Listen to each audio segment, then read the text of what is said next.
Hi welcome back to my channel. അപ്പോൾ നമുക്കിവിടെ easy ആയിട്ടുള്ളൊരു ബ്രെഡ് എഗ് സാൻഡ്വിച്ച് എങ്ങനെ ഉണ്ടാക്കുന്നതെന്ന് നോക്കാം.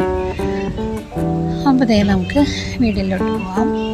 ഇതിനാവശ്യമായിട്ടുള്ള സാധനങ്ങൾ ബ്രെഡ് വേണം, പിന്നെ അതുപോലെ തന്നെ കോഴിമുട്ട 2 എടുത്തിട്ടുണ്ട്. പിന്നെ ഇതാ നമ്മളിതാ ചീസിൻ്റെ സ്ലൈസസ് എടുത്തിട്ടുണ്ട്. ഇവിടെ അമുലിൻ്റെ ചീസ് സ്ലൈസസ് ആണ് ഞാൻ എടുത്തിരിക്കുന്നത്. വളരെ കുറഞ്ഞ ഇൻഗ്രീഡിയൻസ് മാത്രം മതിയിട്ട് നമുക്കിത് ഉണ്ടാക്കാൻ. രാവിലെ നമുക്ക് ബ്രേക്ക്ഫാസ്റ്റ് ആയിട്ടും അതുപോലെ തന്നെ വൈകുന്നേരത്തെ സ്നാക്കായിട്ട് നമുക്കിത് എളുപ്പത്തിൽ ഉണ്ടാക്കിയെടുക്കാം. പിള്ളേർക്കൊക്കെ ഭയങ്കര ഇഷ്ടമാവും.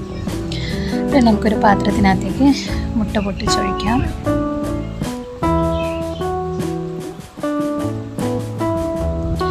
പിന്നെ നമുക്കതിനകത്തേക്ക് കുറച്ച് ഉപ്പിട്ട് കൊടുക്കണം. നന്നായിട്ടത് മിക്സ് ചെയ്യാം.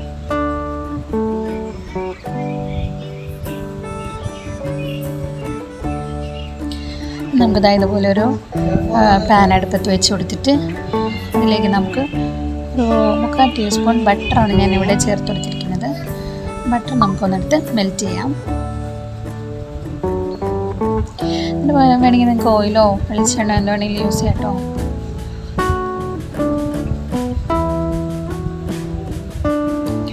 ഓക്കെ, എന്നിട്ട് നമുക്ക് അതിനകത്തേക്ക് ആ മുട്ടയുടെ മിക്സ് ഒഴിച്ച് കൊടുക്കാം.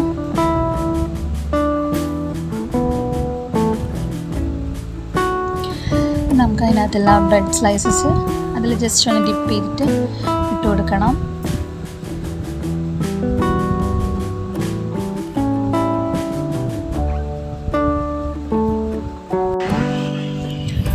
ഓക്കെ, നമുക്ക് വളരെ പെട്ടെന്ന് തന്നെ തയ്യാറാക്കി എടുക്കാൻ പറ്റിയിട്ടുള്ളൊരു ഈവനിങ് സ്നാക്കായിട്ടും അതുപോലെ തന്നെ ബ്രേക്ക്ഫാസ്റ്റ് ആയിട്ടും കഴിക്കാൻ പറ്റുന്ന നല്ല അടിപൊളി ടേസ്റ്റുള്ളൊരു ഐറ്റമാണ്.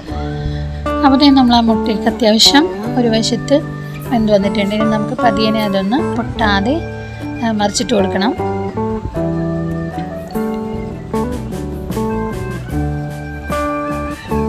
ഓക്കെ, എന്നിട്ട് നന്നായിട്ടൊന്ന് ബ്രെഡിൻ്റെ അടിവശമൊക്കെ നന്നായിട്ടൊന്ന് എന്താ പറയുക, ഒരു ടോസ്റ്റ് ചെയ്തിട്ടുള്ള രീതിയിൽ ജസ്റ്റ് ഒന്ന് ക്രിസ്പി ആയിട്ട് വരണം. അപ്പോഴാണ് അതിനൊരു ടേസ്റ്റ് ഉണ്ടാവുക കേട്ടോ.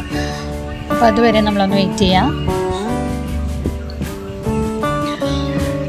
അങ്ങനെ നമ്മൾ വീണ്ടും അത് തിരിച്ചിട്ട് കൊടുത്തിട്ടുണ്ട്. ഇപ്പോൾ ഇതാക്കണ്ട, ബ്രെഡിൻ്റെ ആവശ്യമൊക്കെ നന്നായിട്ട് ടോസ്റ്റ് ആയിട്ടുണ്ട്. നമുക്ക് അതിനകത്തേക്ക് ചീസിൻ്റെ സ്ലൈസ് വെച്ച് കൊടുക്കണം. പിന്നെ അതുപോലെ തന്നെ നമുക്ക് 2-3 പീസ് സവോളയും പിന്നെ അതുപോലെ തന്നെ റൗണ്ടായിട്ട് സ്ലൈസ് ചെയ്തിട്ടുള്ള തക്കാളിയും വെച്ച് കൊടുക്കാം.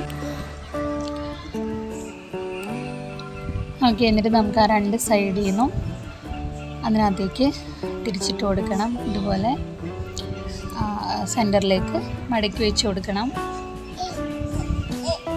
ഈ തക്കാളിയും സവാളയും നമുക്ക് ഇഷ്ടമുണ്ടെങ്കിൽ വെച്ചാൽ മതി കേട്ടോ. അത് ഓരോരുത്തരും ഇഷ്ടം പോലെ വെച്ചാൽ മതി.